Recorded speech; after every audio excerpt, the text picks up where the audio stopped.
Olá! Sabe aquela parábola das 10 virgens lá em Mateus 25? Pois é, ela é muito mais que uma história antiga. É quase um alerta, e um alerta bem urgente.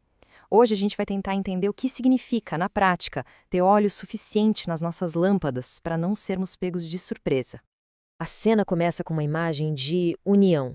Pensa só, 10 pessoas, todas ali com a mesma esperança, aguardando o mesmo evento que mudaria tudo.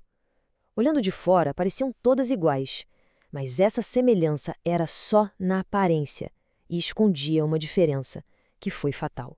É exatamente aqui que essa união se desfaz. Apesar de começarem juntas, o destino delas não podia ser mais diferente. Metade do grupo entra para a festa, enquanto a outra metade escuta a porta se fechar na cara. A separação é final, sem chance de voltar atrás. Essa separação, claro, nos força a perguntar o que, afinal, fez a diferença. Se todas elas estavam esperando a mesma pessoa, por que os resultados foram tão opostos? A chave, como a gente vai ver, não estava no que se via por fora, mas numa preparação que ninguém enxergava. A diferença crucial está bem aqui. Todas elas tinham lâmpadas, o que representa o conhecimento da verdade, a parte externa. Mas a preparação de verdade não estava na lâmpada em si, e sim no óleo, aquela reserva de combustível que só um dos grupos se deu ao trabalho de ter. Tá, mas o que é esse óleo, afinal? A parábola mostra que ele é um símbolo do Espírito Santo. E não é uma ideia abstrata, não, é uma presença viva que vai remodelando quem a gente é, de dentro para fora. É a diferença entre só saber qual é o caminho e ter a força para realmente andar nele. E essa transformação não fica só por dentro, ela aparece do lado de fora.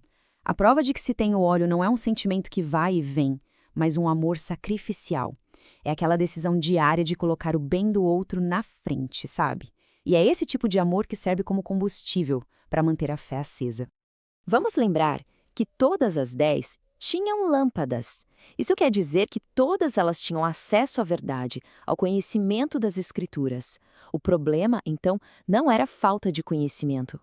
Agora, olha que contraste poderoso. A lâmpada, que é o conhecimento, é tipo um motor sem gasolina. É o óleo, o espírito, que põe fogo nesse conhecimento, transformando uma doutrina que poderia ser morta em uma experiência real, viva e poderosa.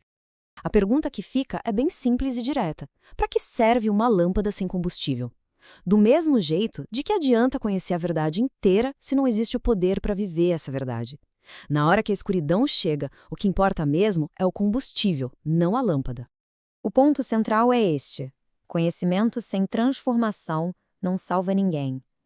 Ter a informação certa na cabeça não é a mesma coisa que ter o caráter certo no coração. A fé que salva é aquela fé que muda quem a gente é. A demora do noivo coloca um elemento importantíssimo na história: o teste do tempo. Essa espera toda não foi por acaso, foi um filtro. Ela foi pensada para mostrar a diferença entre o entusiasmo de momento e uma preparação que aguenta o tranco, que dura. E isso nos leva a um ponto bem urgente. A parábola alerta que vai chegar um momento de crise em que não vai dar para se preparar na última hora. Caráter não se improvisa. Ou ele é construído dia a dia, ou a gente simplesmente não o tem quando a pressão aperta. Para quem não se preparou, o final é uma sequência de eventos rápida e trágica. O chamado acontece, a falta de preparo fica clara quando as lâmpadas se apagam e a porta se fecha. A oportunidade de uma vida inteira é perdida num único instante, e para sempre. Esse é o grande perigo que a história expõe.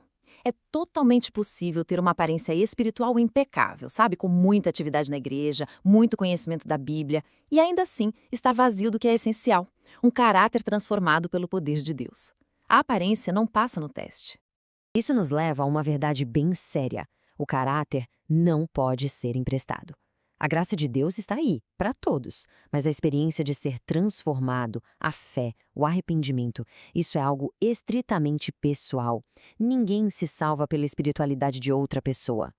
Ou seja, a preparação espiritual é pessoal e intransferível. Não dá para herdar dos pais ou pegar emprestado de um amigo na hora da crise. Cada um é responsável por cultivar e manter o seu próprio estoque de óleo. Então, como é que se consegue esse óleo? Bom, a resposta não é nenhum segredo. É um processo diário e intencional. Buscar a Deus em oração, mergulhar na palavra dele para ser moldado por ela e fazer escolhas no dia a dia que mostrem uma vida entregue a Cristo.